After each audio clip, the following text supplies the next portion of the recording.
আবারও ভাঙছে দেব রুক্মিণীর সম্পর্ক। 12 বছরের প্রেমে ফাটল টালিপাড়ায়, কি বললেন রুক্মিণী?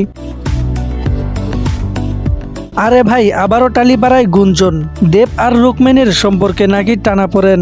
শোনা যাচ্ছে সাম্প্রতিক সময়ে নাকি দুজন একে অপরকে এড়িয়ে চলছেন, আর সেই নিয়েই শুরু হয়েছে নতুন গসিপ ঝড়। 2017 সালের চ্যাম্প সিনেমাতেই প্রথম একসাথে জুটি হিসাবে দেখা গিয়েছিলেন দেব আর রুক্মিণীকে। সেই সিনেমার শুটিং সেট থেকেই শুরু হয় তাদের প্রেম কাহিনী। শুরুর দিকে লুকোচুরি, পরে ধীরে ধীরে সবাই জেনে যায় তাদের সম্পর্কের কথা। বিয়ে না করেই তারা কাটিয়ে ফেলেছে পুরো 12টা বছর, কিন্তু এখন নাকি চলছে মনোমালিন্য। দেবের ধূমকেতু সিনেমার প্রমোশন আর ক্যারিয়ারের 20 বছর পূর্তি অনুষ্ঠানেও দেখা যায়নি রুক্মিণীকে। এমনকি দেব প্রযোজিত রঘুডাকাত সিনেমার স্পেশাল স্ক্রিনেও সে ছিলেন অনুপস্থিত। এখন প্রশ্ন উঠেছে, দেবের নতুন সিনেমায় অন্য নায়িকার সঙ্গে ঘনিষ্ঠতার কারণেই কি দূরত্ব বাড়ছে? এরই মধ্যে রুক্মিণী একদিনের জন্য কলকাতায় ফিরেছেন দীপাবলির এক ইভেন্টে।